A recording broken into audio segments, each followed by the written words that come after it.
teman-teman, masih kembali bersama dengan saya di channel FN TV. Kita akan kembali membahas tentang perempuan.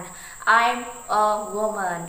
Nah, teman-teman pasti mengira bagian pertama mungkin segitu-segitu aja kan. Nah, kita akan kembali menyambung bagian ketiga dan keempat. Kemarin kan sudah dibahas oleh Ibu Astrid Panji. Ya, apa kabar semuanya?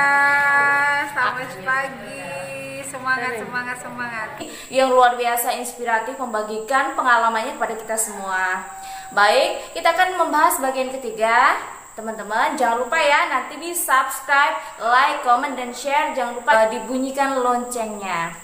Bagian ketiga ini adalah 3 bagian kehidupan seorang perempuan. Ini sangat penting sekali teman-teman. Jadi begini, bagian pertama adalah bagian seorang perempuan ketika masih gadis atau gadis secara garis besarnya.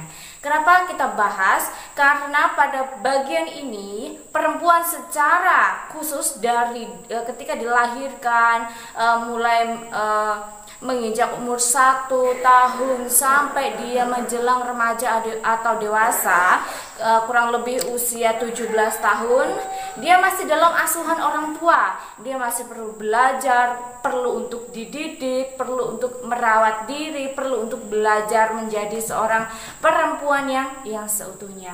Dan yang kedua adalah ketika menjadi seorang istri, yaitu ketika perempuan sudah siap matang untuk menikah. Nah, menikah itu bisa ditaksirkan biasanya usia 22, 23, 24 mungkin sudah bisa siap untuk menikah. Karena kalau 20 ke bawah rentan sekali terjadi perceraian karena memang masih banyak sekali perbedaan pendapat, mungkin emosi yang masih labil. Nah, ketika seorang perempuan menjadi istri, maka perhatiannya akan terbagi-bagi. Mengapa terbagi-bagi? Karena apa? Dia bukan lagi memperhatikan diri sendiri, tetapi memperhatikan suaminya, merawat suaminya, membantu dan menolong seorang suami.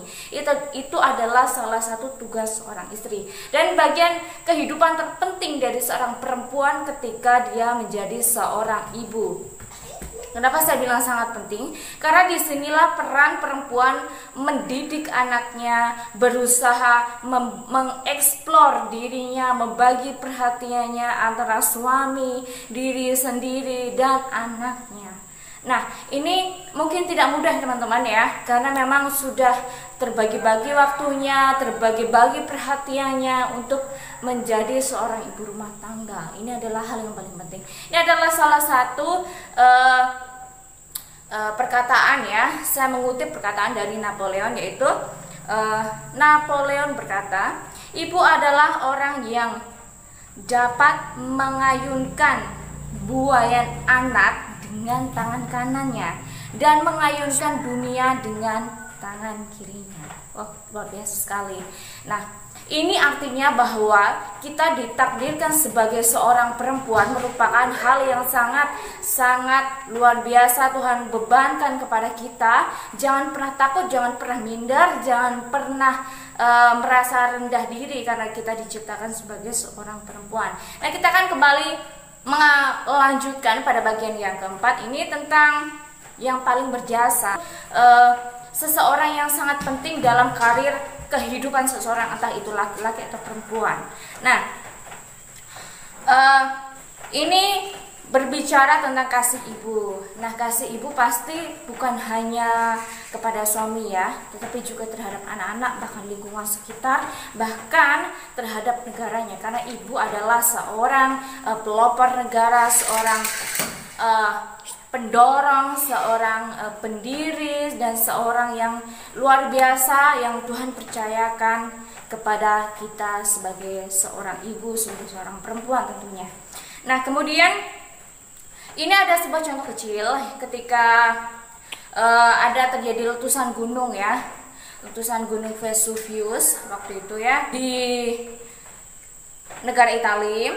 Nah, itu ada sebuah lemari kaca ya teman-teman. Ada lemari kaca, di situ tersimpan jasad ya, jasad seorang perempuan yang sedang memeluk anaknya. Jadi diperkirakan oleh para ahli arkeologi pada waktu itu, perempuan ini tidak sempat menyelamatkan dirinya. Karena apa? Ketika gunung itu sedang meletus, anaknya ini ternyata apa? Cacat. Jadi dia tidak sempat menyelamatkan diri, dia lebih menyelamatkan anaknya. Dan sekarang jasad kedua sosok ini antara ibu dan anak ini masih tersimpan rapi di museum di Italia ya, tepatnya di kota Pompei, dan gunungnya adalah Gunung Vesuvius ya, waktu itu yang sudah terjadi waktu masa lampau. Nah kemudian jasa ibu ini sangat penting sekali ya, karena ibu ini sangat berjasa mendidik, membesarkan, memberikan pendidikan kepada anak, merawat bahkan,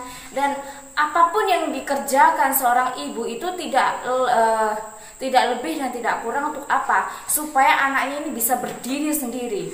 Bukan hanya ketika belajar ketika dia masih kecil, tapi dia sampai dewasa kemudian. Kemudian ada kembali istana ibu. Istana ibu ini berbicara tentang apa? Berbicara tentang rumah tangga.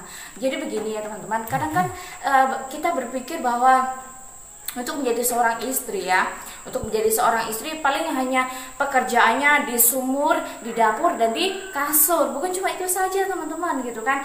Seorang ibu atau seorang perempuan juga mempunyai tugas untuk membereskan, merawat rumahnya, bahkan menjaga keindahannya, kebersihannya, itu di tangan seorang ibu atau seorang perempuan.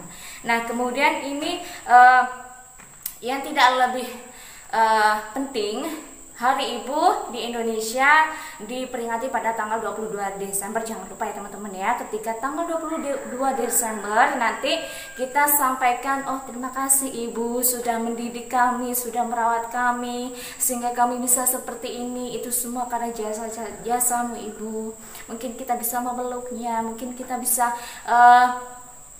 memberikan yang terbaik untuk ibu. Makanya saya selalu pesan dan selalu tekankan, jangan pernah melukai hati ibu. Karena apa?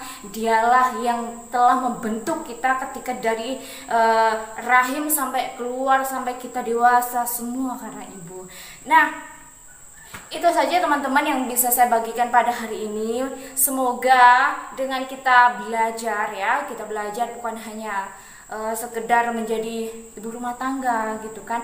Bagi teman-teman yang belum menikah, yang sedang pranikah, mudah-mudahan sama-sama kita belajar mengambil intinya bahwa untuk menjadi seorang perempuan tidak hanya di sumur, dapur, dan di kasur, tapi meliputi semuanya. Oke, terima kasih, dadah.